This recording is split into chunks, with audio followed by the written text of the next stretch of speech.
Hi everyone, my name is Donna and today I'll be reviewing a movie that is 37 years old but still as relevant today as it was then. It's a classic coming-of-age comedy drama movie about pressures of American high schoolers and what teen life was like in the 1980s. Can you guess what it is? If you guessed The Breakfast Club, then give yourselves a pat on the back because you guessed right. Nice going, guys. It is now 7:06. You have exactly 8 hours and 54 minutes to ponder the error of your ways. Any questions? Yeah. Does Barry Manilow know that you raid his wardrobe? The Breakfast Club. They only met once, I don't want to be alone anymore. You don't have to be. but it changed their lives forever. I mean, I consider you guys my friends. I'm not wrong, am I? The Breakfast Club was directed and written by John Hughes and was also co-produced by Hughes and Ned Tannen. John Hughes is a prolific 1980s director who penned such classics as Ferris Bueller's Day Off and Pretty in Pink, among others. John Hughes was well known for working with a lot of the same actors. In this movie, it's set in the fictional town of Shermer, Illinois, and it's set in the equally fictional Shermer High School. It follows a group of 5 teenagers from different cliques in the school who come together to spend one Saturday in detention. What follows is the clashing of different personalities and the realization that no matter how hard they try to be different, they're exactly the same. And these children that you spit on as they try to change their worlds are immune to your consultations. They're quite aware of what they're going through. Back to the point I touched on earlier about how John Hughes uses a lot of the same actors in his movies. Here are 5 of them now. Molly Ringwald plays Claire Standish, aka the Princess. She's got a dysfunctional home life and she feels used by her family.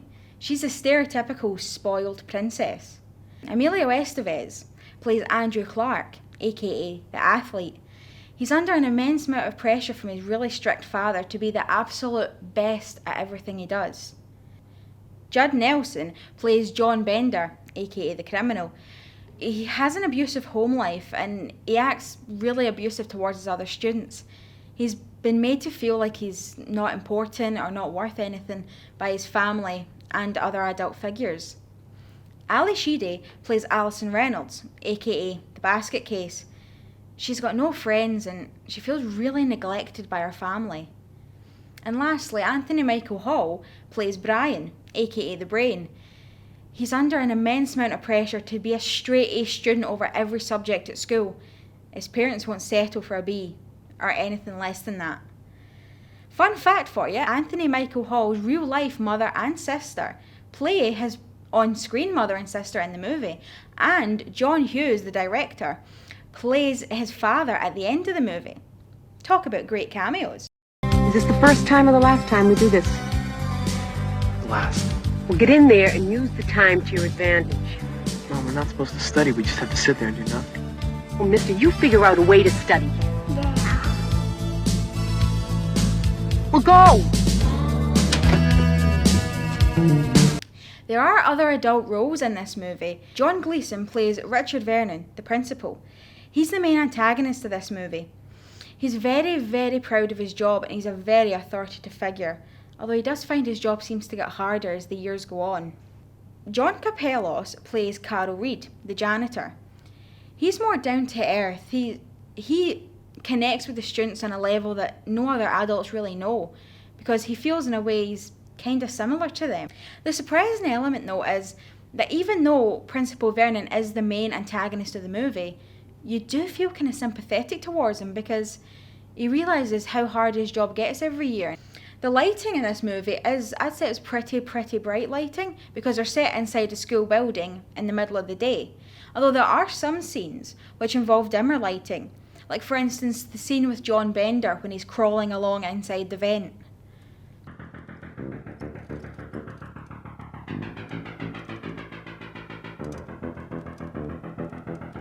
A naked blonde walks into a bar with a poodle under one arm and a 2-foot salami under the other. She lays the poodle on the table. Bartender says, I suppose you won't be needing a drink. Naked lady says, oh, shit! Jesus Christ almighty!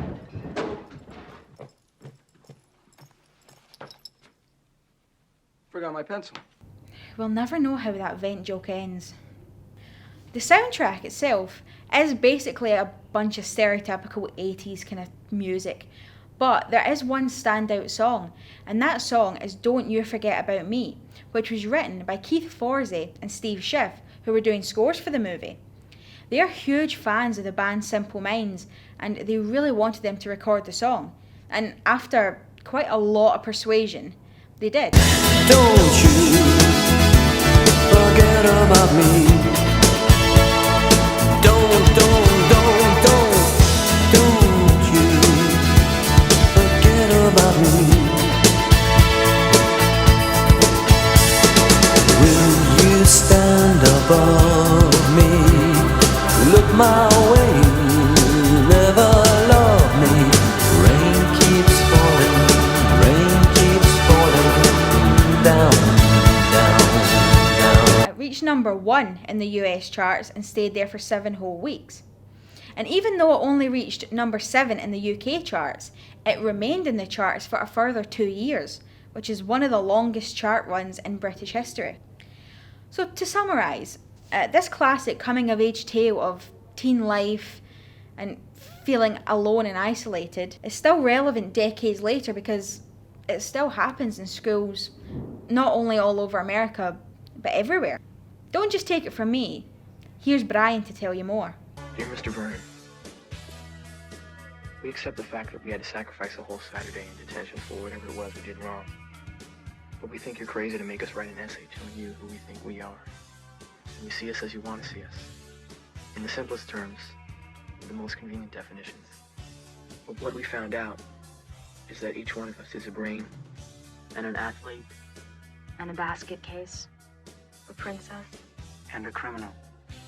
Does that answer your question? Sincerely yours, The Breakfast Club. And on that note, it's time to go. So thank you very much for listening to my review. I hope you enjoyed it. Have a good one. Sincerely yours, Donna McFadgen.